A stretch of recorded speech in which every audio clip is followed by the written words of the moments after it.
మంచినీళ్ళు వేయండి స్వామి, తాగడానికి రోజు ఎంత బతుకుతారు, మంచినీళ్ళు వేయండి. గుడిని భ్రష్టు పట్టిస్తుండే స్వామి.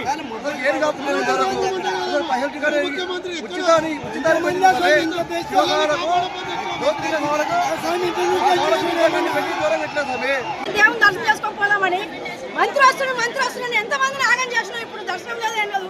టికెట్ పెట్టుకొని ఎక్కడి నుంచో ఏ రోజు నుంచి వచ్చినాం మేము హైదరాబాద్కి వెళ్ళి. మాకు ఆకలి లేదు, ఇలా చిన్న చిన్న పిల్లలు పడిపోయినారు. మీకు దయచేసి లేకపోతే గుడి మూసేది లేదని పేపర్లు వచ్చి పేపర్ కొట్టు రామయ్య శివరాత్రి అయిపోయినా వస్తాం. ముఖ్యమంత్రికి ఏం చెప్పదలుచుకున్నాం? నీకు ఒక ముఖ్యమంత్రి నీకు దండం నాయన, మరి మా సేవ